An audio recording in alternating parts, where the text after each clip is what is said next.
Folklore Lunch series. Today we're going to have two presenters presenting on the same topic and the same project. Our first presenter is Dr. Jelena Pogosjan, who received her MA and PhD from the Department of Russian Literature at Tartu University in Estonia. She continued her research at the Laboratory of History and Semiotics at Tartu University and taught folklore, among other disciplines, for over 10 years at Tartu University. Since 2002, You're speaking too delicately, please. Okay, please come in. We have spaces here. We have seats here. Sorry, since 2002, Dr. Pogosjan has worked here in the Department of Modern Languages and Cultural Studies at the University of Alberta. Her primary areas of research include the history of the Kyiv, official culture of the Russian Empire, and history of the printed calendar. She is the director of the Folklore Center. When she's done presenting, we will have Nataliya Bezborodova, who completed her MA in Ukrainian folklore here at the University of Alberta in 2016. Nataliya is currently a PhD student in the Department of Anthropology and a research assistant here at the Folklore Center. Her doctoral project focuses on the meaning of space and place in migration and contemporary international religious movements. I will let Jelena talk about what her presentation is going to be about today. Okay, so hello, and let me start a little bit from the origins of this project. So when we were working on our love letters, we were asking people, so do you have any personal letters from your parents, grandparents? And one of the typical answers was, oh no, we don't have many letters because all the letters were confiscated by the KGB. At this time, the ex-KGB archives in Ukraine were opened. So it was only natural to ask Nataliya, our graduate student here at the Folklore Center, to stop by in Kyiv, in the ex-KGB archives, and just see what is available. And the first time she went, she brought back 2,000 images, photographs of different documents, and the second time the same amount. So we realized that this is an interesting, depository, and we can use it for our research purposes. So let me start with some very general explanations. So when historians study letters from the KGB archives, and there are a number of works published in Russia and a little bit in the West, less because the foreigners are not allowed in the KGB archives in Russia, at least according to my colleagues in Russia. Ukrainian archives haven't been used a lot. I know that Dr.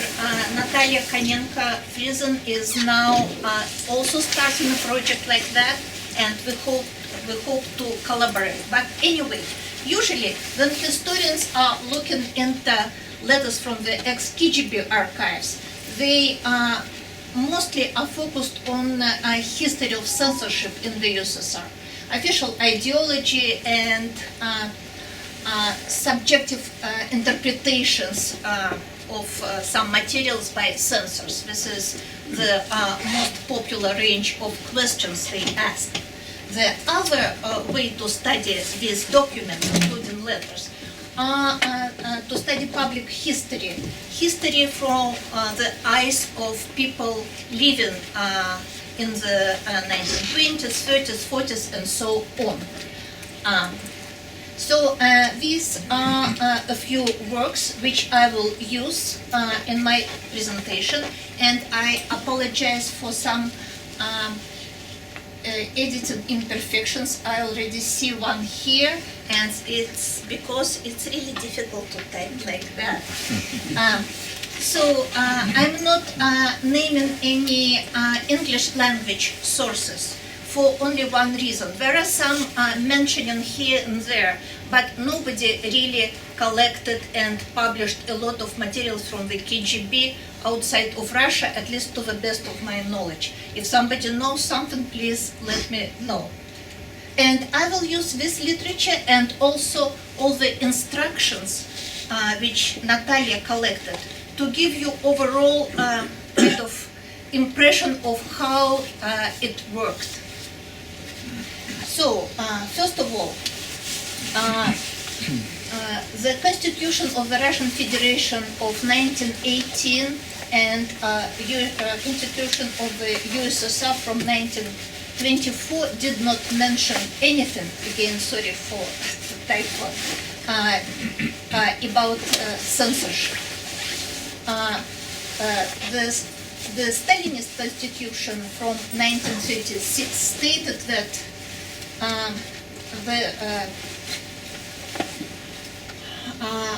the privacy of personal correspondence is protected by law. At the same time, a little bit later, and I am focusing on the photos because this is what this is the type of the documents I am using today. So, for instance, the Great Soviet Encyclopedia from 48 stated that the secret opening of private correspondence by state bodies is a function of the bourgeois state machine, not the socialist one. But, of course, from the archives we know that censorship existed in the Soviet Union, actually from the very beginning. And actually the black cabinets from the Russian Empire was censorship cabinets. Not only continued to exist, but the staff was used later on because it was a highly qualified staff who was able to just go through a document very fast, kind of very highly trained. And we were working for the Bolsheviks later on, up to the 30s, when a new generation of censors was trained. So, and I'm citing another document here.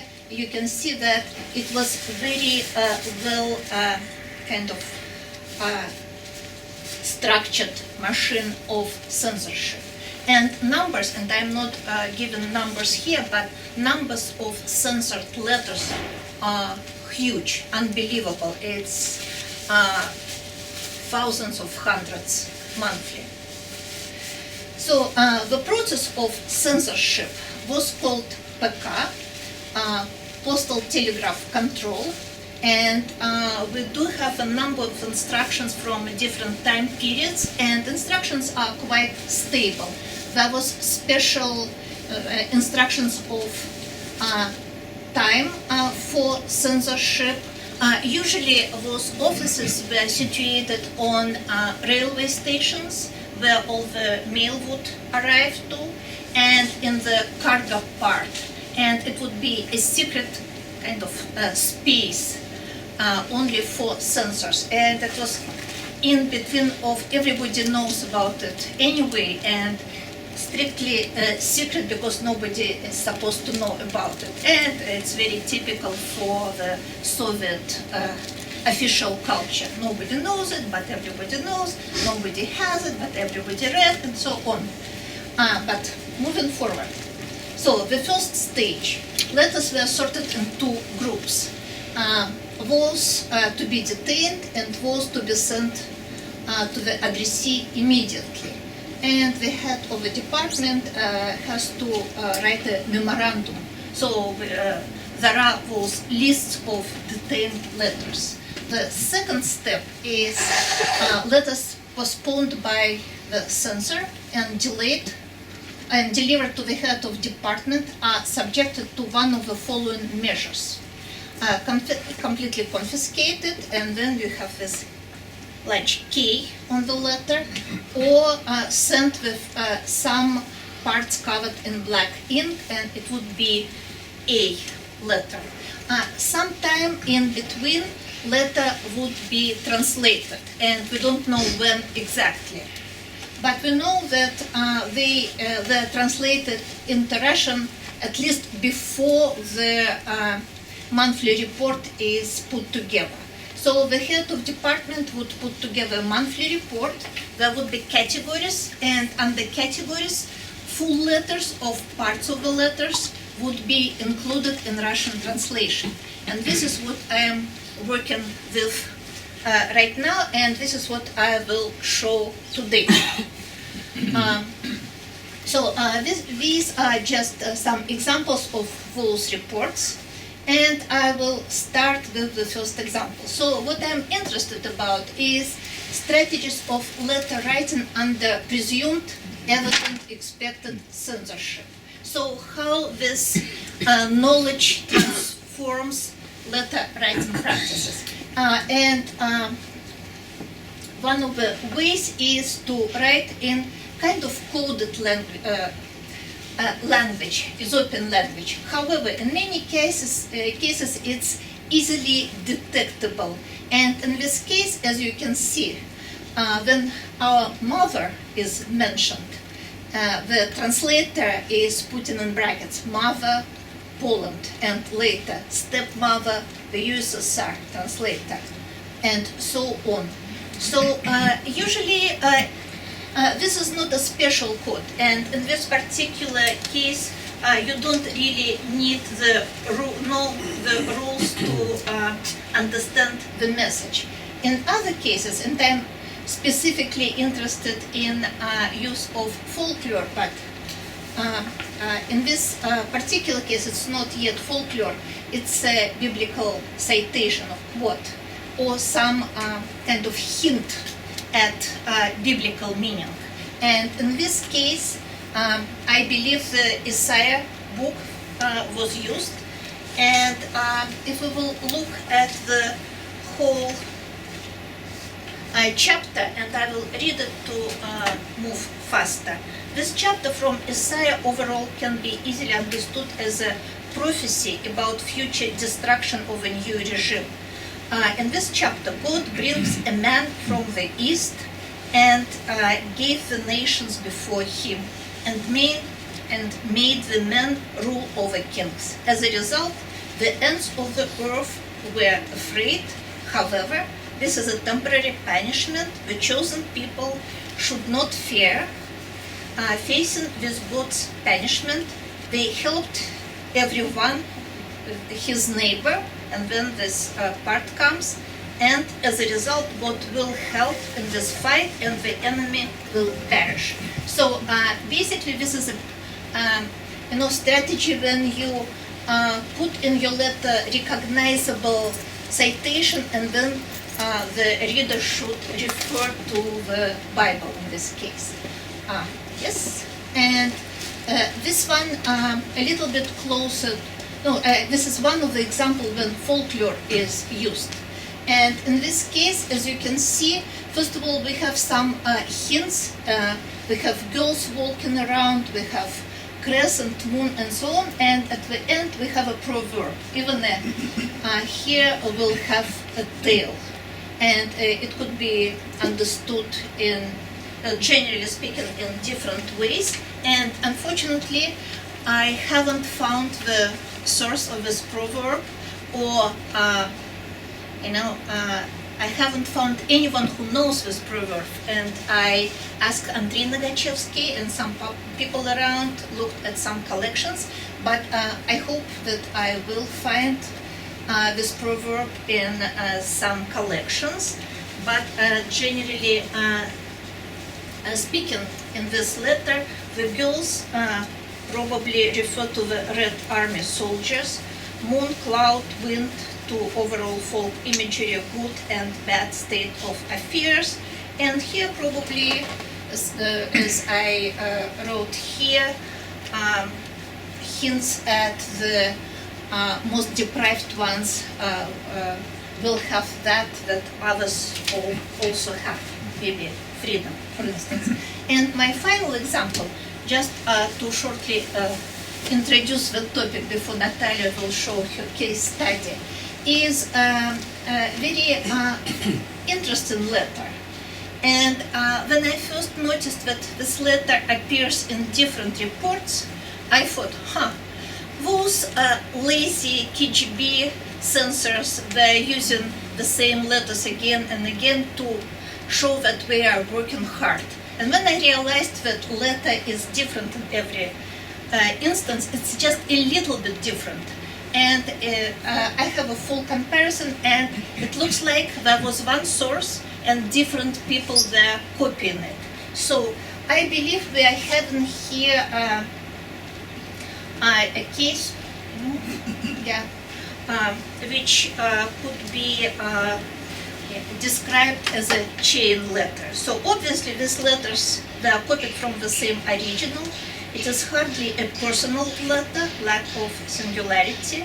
It rather looks like a form of organized resistance to the Soviet regime, probably reflects activities of an underground group. The purpose of such letter is, of course, to convey abroad the truth about the state of the affairs in the USSR.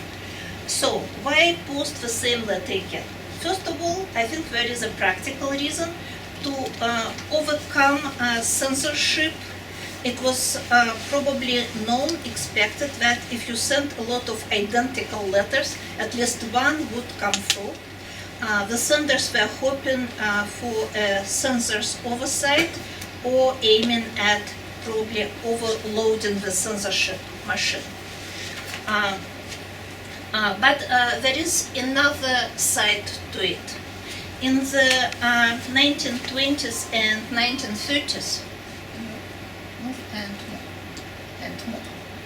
so in the 1920s and 30s, the chain or so-called holy letters or lucky letters circulated in Eastern and Central Europe, including letters to saints, apostles, and God. This particular letter is addressed to S. Paul and may be understood as the Apostle Paul.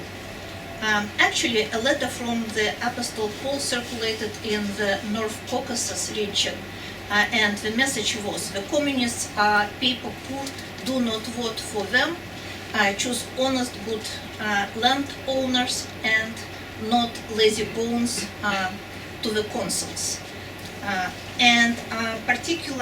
This particular letter has a lot in common with chain letter: the necessity to copy and spread the message, and hope for overall improvement of the situation as a result of the letter. This was probably an incarnation-like quality of ritual copying and spreading of this type of magical letter amulet. And I'm citing one of the scholars who studied chain letters in different contexts, and in this case it's Alexander Panchenko, and he wrote that very idea of a chain or circle formed by a constantly circulated letter implies the creation of a new, different other social reality, a community of scribes, created through and by appearance of a sacred text in the world. Therefore, we can assume that one of the main functions of chain letters is related to the compensation of social and cultural crisis experienced by society. And I believe the letter which I was showing earlier is exactly this case, the chain letter which works in two directions. To conclude, this is just a very little scope. At this point, we do have reports with letters from 1940 to late 50s, 2-3 reports for each year. The aim is to complete the collection and to find more reports, then it will be easier to work with the letters. I certainly believe that this source, even if it's translation and not all the letters are full, it is an important source for this type of research in letter writing practices. However, what is also important, because letters which were confiscated usually were sent forward to officials, and the result of it would be creation of a special file for each person whose letter was confiscated. Now we have names and we can go forward. we can find files, as Nataliya did for one of the cases, and we can, as you noticed, I did not mention the names, any names and any geographical places, and maybe we will be able to find children or grandchildren receive permission to use it openly, and then can grow our research from this. So, and at this point I am finishing my presentation, and Nataliya can go ahead. Thank you. Now in my presentation opening, I will just my presentation is about a case study. When I was looking through all the materials in the archive, I saw one very big case, and that was lots of random letters, but that was also a big volume for like big case, 4 volumes, and it includes different reports from the KGB functionaries, but that is also have copied letters and confiscated letters, so they were both. And I was interested when I see the copy, so that was usually translated in Russian, either from English or from Ukrainian, and I was interested if those original letters actually exist. And we were managed to get in touch with the daughter, so that is the case about Petro Kravchuk. He is known in the Ukrainian community here in Canada. And received permission from his daughter Larissa, and I also spent 1 month in summer 2019 in Toronto in their family archives. And my presentation includes both, so sometimes from family archives and also from KGB archives. The next slide. Petro Kravchuk, born in 1911 in Stoyanov village, that is Lviv region, and he became interested in the communistic ideas in his young years. He has been arrested by Polish authorities for his political views, and at the age of 18 he immigrated to Canada. So that was 1930. Soon after coming, he joined the pro-communistic Ukrainian Labor Temple Association. And in 1940-42, for 2 years, he was interned for his political activities that was declared illegal at that moment. And late October 1947, right after the Second World War, that was the beginning of the Cold War, he went for almost 2 years visit to Ukraine for his first time after immigration. A little bit slower. Okay. And louder. Okay. His mother was still alive. He still have some family members in Ukraine, and that was supposed to be his first meeting. Next one. So that is late evening, October 30th, 1947. He sent a postcard to his wife Mary and 4-year-old daughter Larissa from the New York airport. The postcard says, "Dearest Mary and Larissa, in half an hour we are leaving. Goodbye and good luck, Peter." And the same day, the deputy head of Ukrainian Cultural Ties World Association, I will use abbreviation UCTA, its head, Alexei Poltoratsky, prepared the detailed plan of welcoming activities for the delegation from the USA and Canada, and this delegation included Ukraine. Here? The delegation travel took place a bit longer than it was planned, and they on the way stopped in Paris, in Prague and in Lviv, and they arrived to Kyiv not by air but by train in the morning of November 7, 1937, and they received very warm welcome. In the report of the head of the association saying that guests were welcomed as good friends, they mentioned briefly about their stay in Lviv. They start in Paris and Prague, as those places has poor nutritional situation. They ate a lot in Lviv, and whereas Stefanik and others met them very well, so they kind of emphasize that everything is so nice in Soviet Union, so bad in other places. The next one. The UCTA functionaries also performed the roles of KGB agents, that having been assigned to monitor and control every day of the foreign visitors. Before Kravchuk and his colleagues' arrival, the Soviet intelligence services have already approved the surveillance plans for the whole duration of their stay in Ukraine, and recommended to assign the most appropriate agents to establish close contact. Within the first week of their stay in Ukraine, the KGB deputy minister ordered to check all information and find anything incriminating against their relatives in Ukraine. Their main purpose was, main official purpose was to deliver gifts for Ukrainian orphans, for those whose parents died during the Second World War.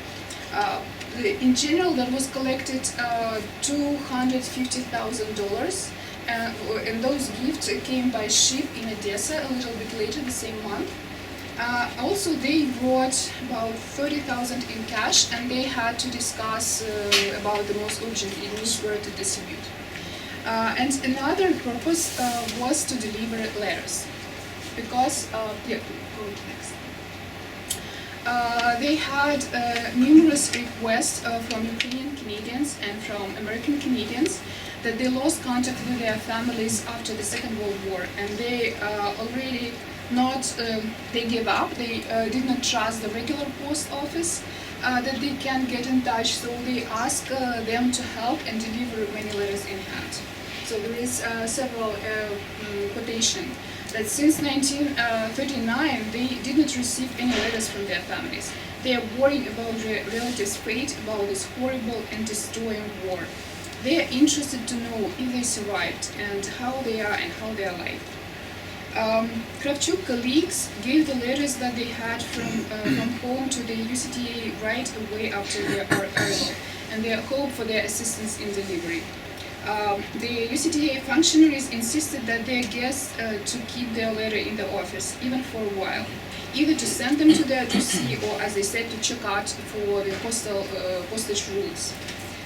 For example, in one report they say about one of the colleagues of Kravchuk, I asked him politely to give these letters to me for a while, saying that it was not my thing to read them, but it would feel awkward for him if the letter were taken away from him at the border. So it would be better if I passed them first to the post office for viewing and then gave him back. And many people who are meeting in person, they were saying that we see from our letters that we receive letters from Canada, but we see from those letters that our relatives did not receive ours. Next one. And the letters were very carefully checked. For example, as you can see here, that they found some interesting, like they pick up the particular letters and they want to check everything. So among those letters, it was one folded as triangle. When T gave me all his letters, there was no triangle among them. I asked him, and you seem to have another letter. Then he said that it was nothing and it's being addressed to his wife, and gave it to me unwillingly. The letter turned out to be so interesting that the authorities wanted to detain it. So first they did not return, and then some weeks after he asked me where is the triangle letter was. After consultation with the authorities, it was decided to return the letter to him, and I told him that it apparently had fallen down somewhere. I will find it and return it to him. And this part, as you see it highlighted, is red, and it said that I never found that letter. So it shows that the small parts of the correspondence of the visitor were confiscated. Though monitoring was mandatory for all the correspondence, and Soviet authorities could not allow to leak any wrong information on the space beyond their control. Kravchuk and his colleague contacts in the Western Ukraine evoked great KGB concerns, and they carefully checked all existing and new contacts of the delegate. Next. So despite the fact that KGB didn't reveal any fact of Kravchuk's wrong cooperation, they still suspected him as being a spy against the USSR. So that is April 8, that is half a year after his staying in Ukraine. So they Kravchuk received permission to stay for a year longer in Ukraine, and the KGB opened a file for him was called English espionage. So he was an English spy. Next. That's his file, so it grew to 4 volumes, in total more than 2,000 pages, and here he is an English spy, so that is in a handwritten note on the case.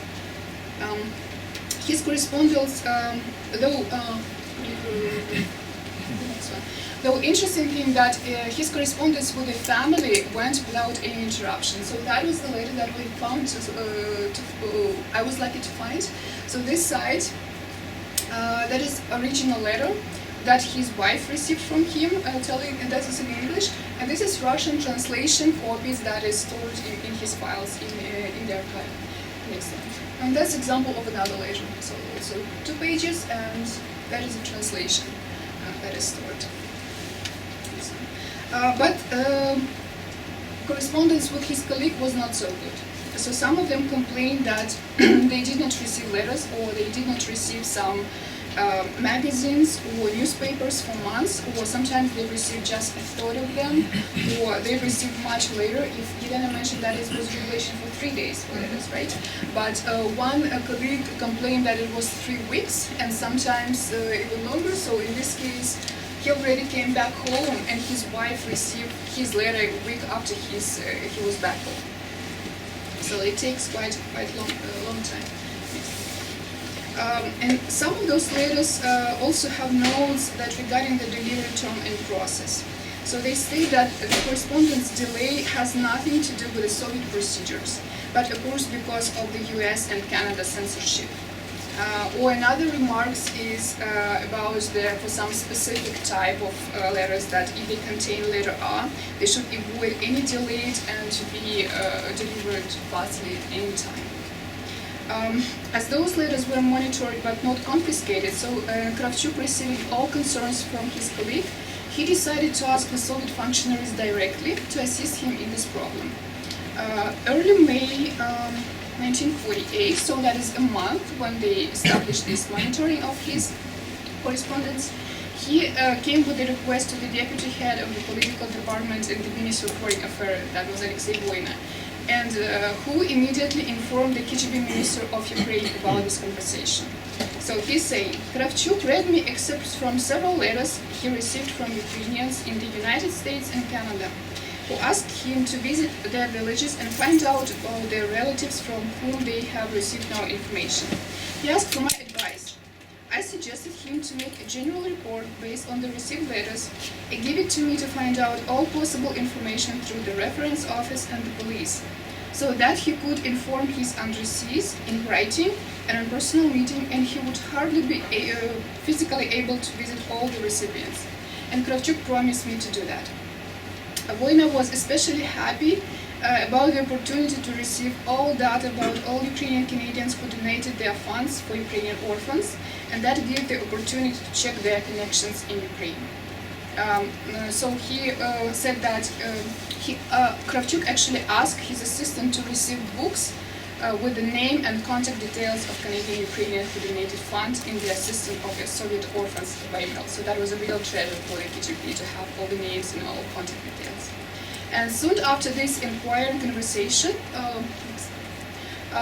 all Kravchuk correspondence, so that was made the official decision to monitor all Kravchuk correspondence. So that is the kind of note that's saying that the special point should be designed just for him. The UCTA forwarded all information from Kravchuk directly to the KGB intelligence department, like in the letter as Kravchuk laid it in July the same year. So in the letter said, in the annex to this letter, I give you a list of all Canadian and the United States citizens who have written to me or talked in person before my trip to the Soviet Ukraine to help them finding their relatives and their lives detail. Also, I give the necessary information, contact details of all those who want to find their relatives in Canada or in the US. And this letter has handwritten resolution from a month later and says check the individual names by places of their residence, collecting full characteristic and compromising information on them. And based on the letter, the KGB functionaries sent detailed inquiries to different regions, and it has copies where it has been sent, and the whole Kravchuk files contained information on the KGB checkups as about 700 individuals that were included there. So Kravchuk private correspondence was very helpful for their person. It gives extra names of individuals also inside the details. For example, they quote that his mother sent a letter and saying about someone got under arrest, please check his family. Or it says it has been detected along that Kravchuk, along with the correspondence with famous progressive figures of Ukrainian immigration in Canada, also maintains periodic communication with some Stanley. And this correspondence is facilitated by his wife Mary Kravchuk, who resides right now in another house, despite having her own 3 rooms. So they were looking through all correspondence and trying to figure out who is the new person who is not writing directly. Also in the in the file it is mentioned that he has a person who resides in Prague, and he tried not to send all the correspondence through the regular post office, but through this person, and that person also was Ukrainian, and the KGB started also trying to figure out some more information about him.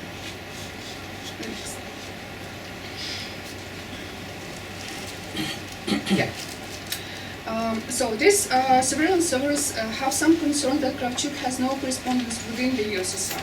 So he worried about that he could probably be monitored, and if letters sent to Canada was the only option to keep a contact. But when he was inside Ukraine, he tried not to write any letters. And one of the employee from the UCTA, who was also an agent, he said that when she followed and accompanied him to the resort, he said that in life things can happen, so it's better for one not writing letters and giving away their photos. So he was trying not to give their own, but at the same time they know that he trying to collect information about other people with whom he's communicating. But though in general the surveillance services were sure that they totally control all information and have access to it, because they were sure that all copies of his letters are stored. Before they gave letters to Kravchuk, they first made a copy of them, and also they know that all the original information, all original letters are in Kravchuk, and they can create some calls or try to ask him and to get those letters. And Kravchuk also was satisfied with the cooperation as far as he understood it. And despite some difficulties, he faced the same himself and received also information from his colleagues from Canada. Yes. Sometimes Kravchuk asked for the special assistance for some important correspondence, and the Soviet authorities respond positively. So in this example, there is a letter that he really wanted to be sure that it will be delivered to Canada, and they did that through the embassy.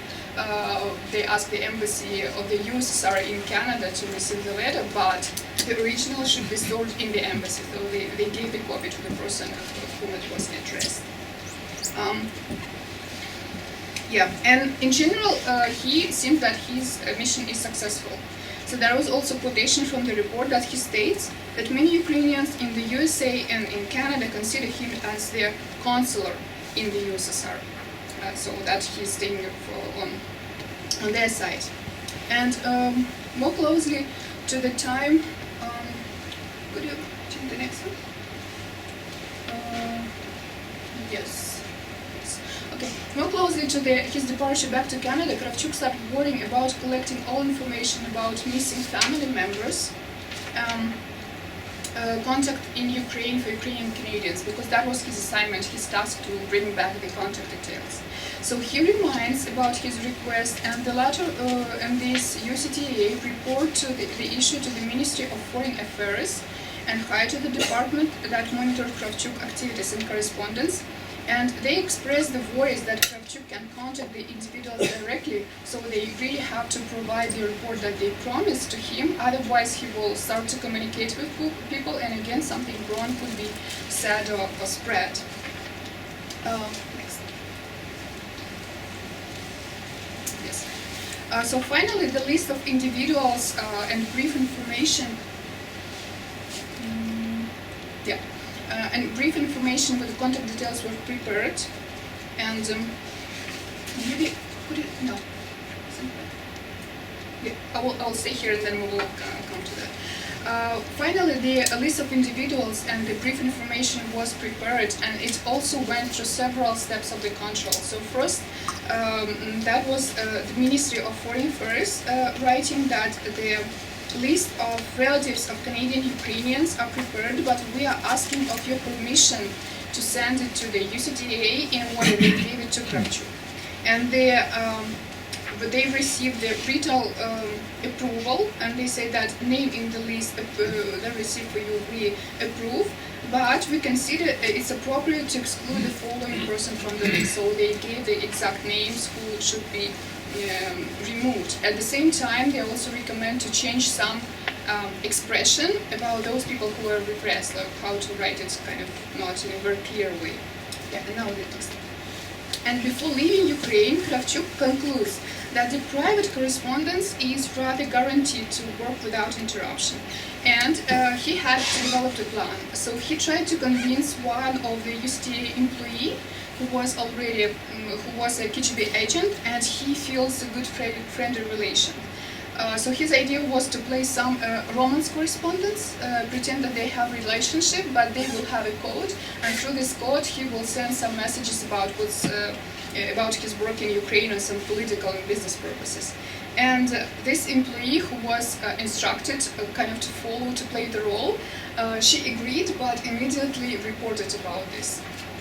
And at the same time, Soviet authorities came to the conclusion that there is nothing to incriminate against Kravchuk, and as his last point, so he had to flew back from Moscow. So they recommended the Central KGB office in Moscow to recruit him as a Soviet agent just before his departure to Canada from Moscow. But it looks like this attempt failed. Yeah, I will just give the quotation though. Kravchuk's loyal attitudes toward the Soviet Union is also confirmed by the materials of the operational activities against him. Given numerous ties of Kravchuk among Ukrainian immigrants in the United States and Canada, including those who are in the nationalist camp, we consider it appropriate to attract Kravchuk for secret cooperation in favor of intelligence agencies of the Soviet Union. But there is no information in the case, in the files, that he agreed to that, and no information that also his plan to write this type of correspondence also worked. Looks like there is nothing that this failed. And when he came back, to Canada, he started touring all across different provinces. He gave lectures, told about his impressions, but also he gave letters that he collected. And I just took several pieces there without translation. So in one, he said that I have a surprise for you. Just, I have a letter from your relatives. And from another, so I assume that those people who were probably repressed, those who were taken out of the list, so he gave that just a general address. And this address doesn't include street or names, but just their locality. So you can write to that place, and then you will find out some information about your relatives. And he also was very sure that now his private correspondence will work very well. So he wrote to his mother, asking her to write big letters in details, and he's sure that now everything will work well, and please write to me. But it turned out that it was the last letter that was delivered on the address. This is also a little piece. So the first one is on written 1949, when he's just back to Canada. And this letter is dated on March 1951, so it's almost 2 years. When he's saying that I already sent a letter and I sent another one and you did not reply, did you receive my letter? So this correspondence stopped. Next slide. And at that moment, his file had lots of confiscated letters. Letters not delivered anymore, so those photographs, and interesting thing that also it concludes 3 letters to this USDA employee. And they never been delivered, and they also stayed in the KGB archive. Though it did not last very long, it takes from 2 to 3 years. And then in 1950, his book 600 Days in Ukraine, на Україні, this book was published, and this book is in our library at the university. It described about his impressions, so very much in a Soviet style, very much in kind of how everything is wonderful in the Soviet Union. So this book was kind of a check, and he gave his impression for all these 2 years. And in October 1951, half a year when the book was published, it received a positive review from the Soviet authorities. And at that moment, it was finally making the decision to close his file. So it says that during his studies, Kravchuk traveled all over Ukraine, established suspicious connection, so he was taken under agent elaboration. In 1949, Kravchuk returned to Canada, where he currently resides. and the file to be terminated and submitted to the archive of the A Department of the Ministry of State Security or to the KGB and marked as a Soviet citizen. The suspicion connection identified during the Kravchuk case as listed below should be taken for general registration in the A Department in the KGB archive. Interesting that Kravchuk file was stored for 30 more years, so until 1983. And it was estimated as for permanent storage and valuable for operational interest. So all that time it was not active, kind of not new efforts, new investigation was taken, but it was still kind of as a working material. And what?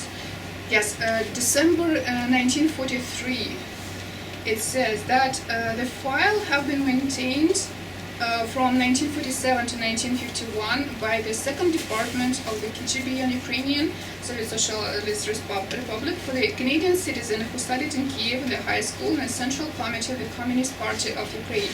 And he was suspected of having an assignment from the Foreign Nationalist Center to study the situation in Ukraine. So finally the decision was made that the file is closed and this work is done.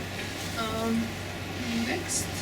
Yes, and that is the piece of the letter from his family archive. So that finally he is writing to this his contact, this UCTA colleague, employee, and saying that he is so happy that she finally recovered after having been sick and back to his work, and now the communication is continuing. And he recommended many of his contacts to keep in touch with UCTA, still believing that they will be the best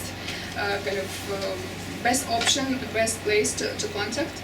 And also the next one, since that moment, his family archive has lots of letters. I was interested, I was looking through the dates, and this exactly coincides with when the decision was made.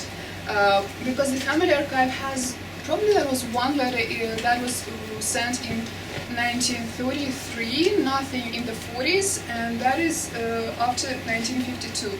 So after the decision of this file was terminated, that was made.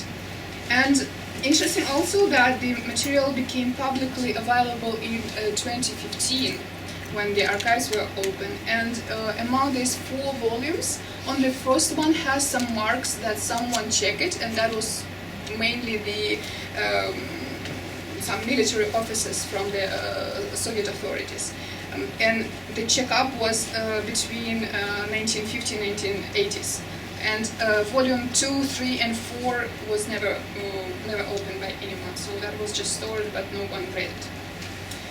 So that is my case. It showed that sometimes they use strategies, so they did not even try to write the letters in some more special way, because that I assume that was a belief as the person is a communistic, and it came with the open, like showing the support and the idea to the communistic idea that everything should work well. But they're trying like to develop different strategies, and yeah, how to avoid, but at the same time, so that is all about atmosphere of general fear and mistrust in the Cold War, in the communistic environment especially. And yes, we would like to continue with this project, and this is good that Archives is open, and if someone would like to find out about your family members, you could, but we will ask to share the information with us. Yes, I believe this is a perfect project for community and our center collaboration, and if anybody would be visiting the archives and copying letters of their relatives, and if there is nothing too personal, we would be so happy if you would share with us, because we would like to grow this collection, and hopefully at some point we will be able to collect all those letters, and also with permission to publish. And I really hope that some people will find lost letters in this collection. So I guess they are ready to answer questions.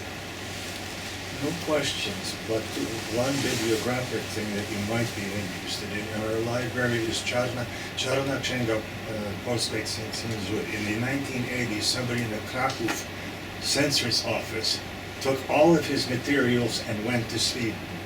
And they are now published. You have to be able to read Polish, but it's there. And two, having been in Kyiv 5 months since 1973, I wonder what's in my file.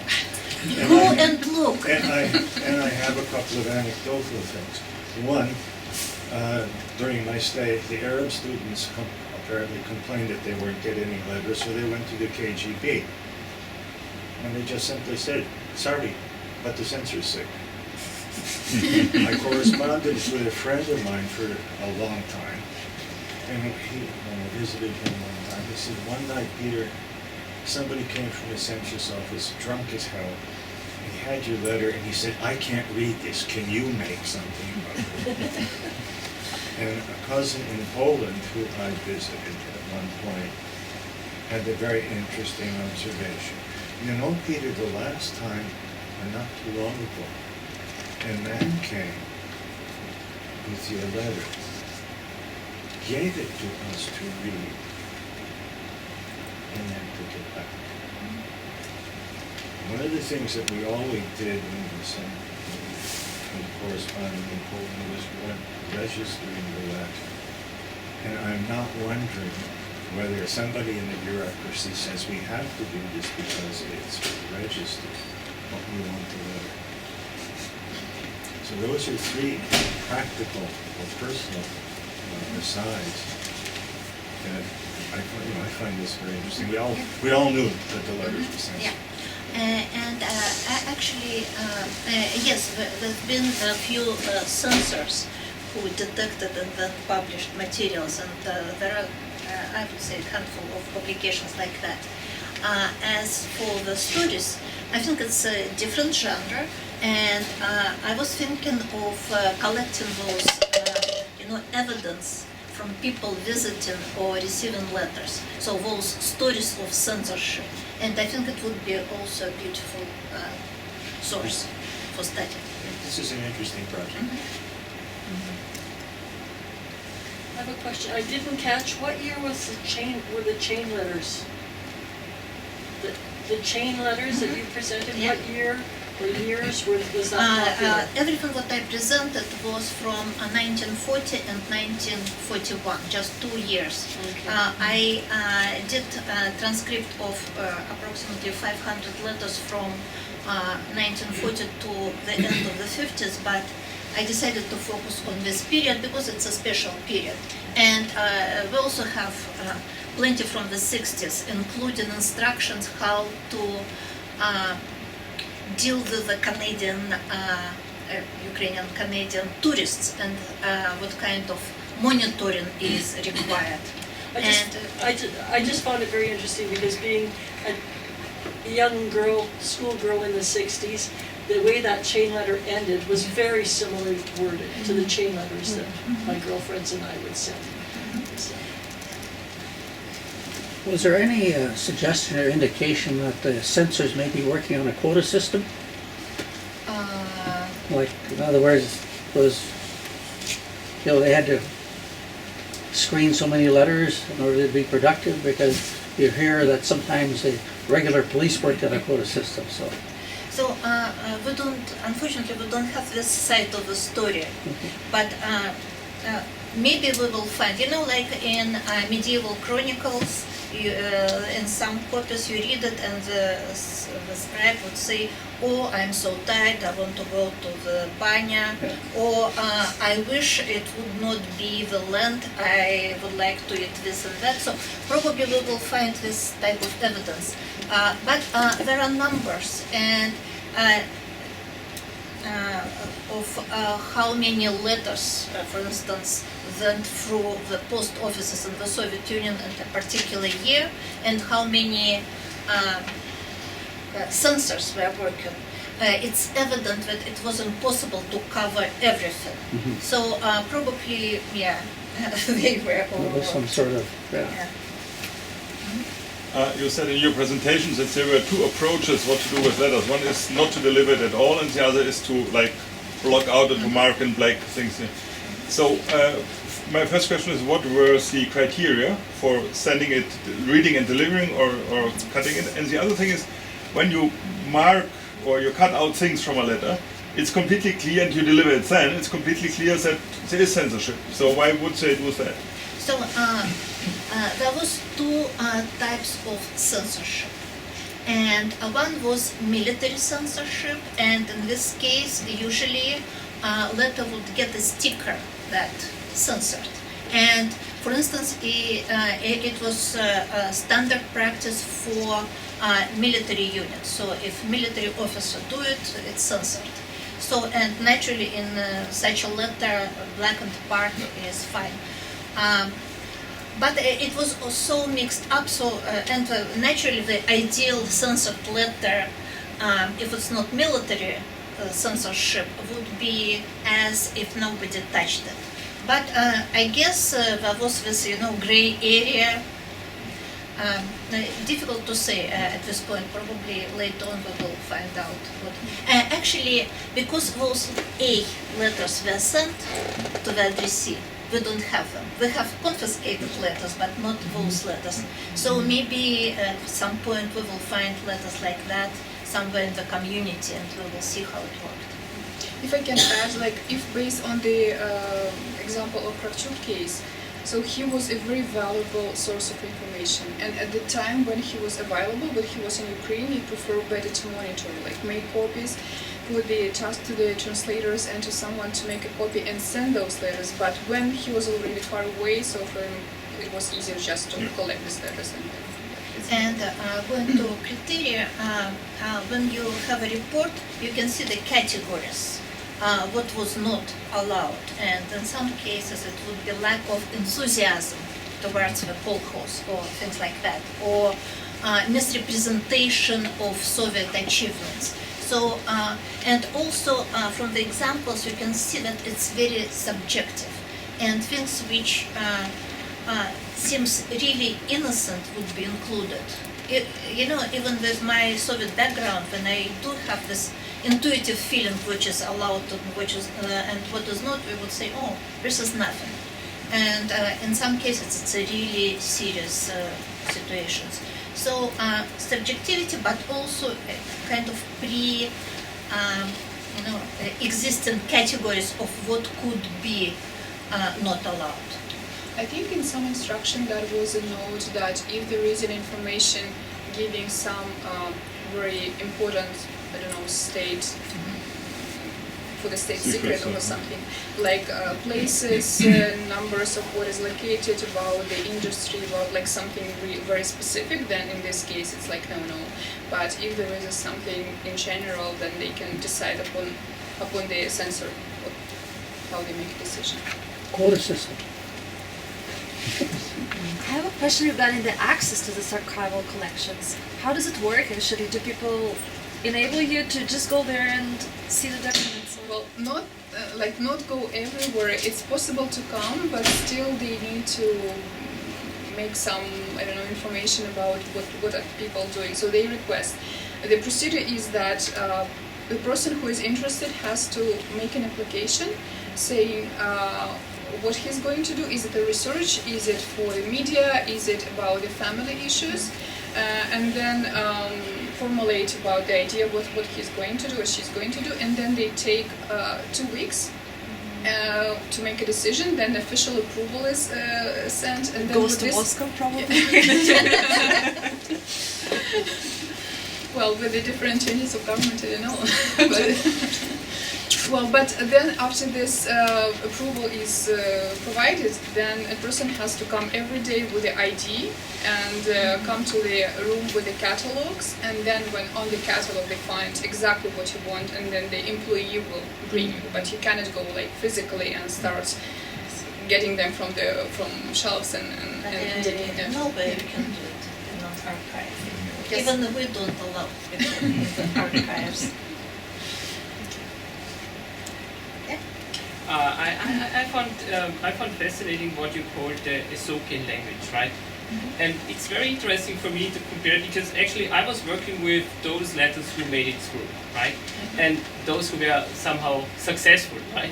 And for example, I think there were some strategies which were actually undetectable by the censors. For example, to refer to, for example, to the social stratification of a village. Because I came across one letter sent from the mid-1950s from Poland to Canada, and it was the first post-war visitor in a village, a villager who was living in Poland, disguised as a Pole, and he said, people are living very well, they are all living like the Senetskis.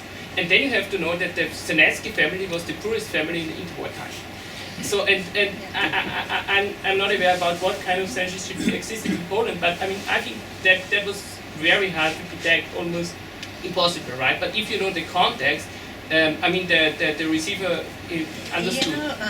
Those Poles, we didn't really pay attention. In the confiscated letters, I've seen a number of cases like that.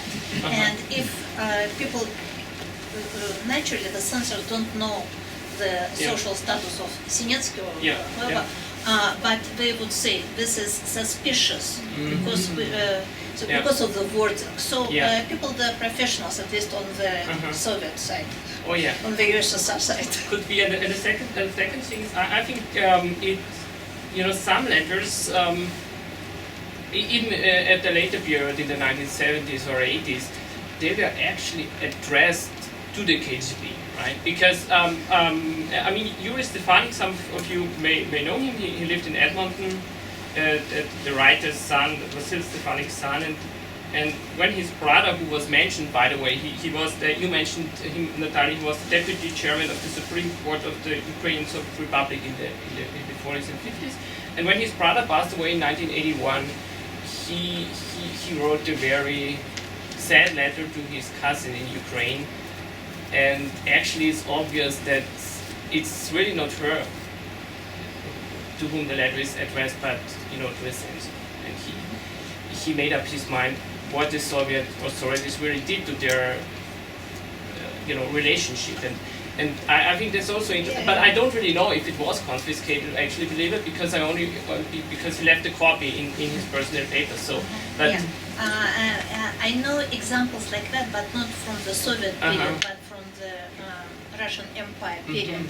And there was this kind of genre of letter to the censor. I know this letter won't go through, but at least one person will read it.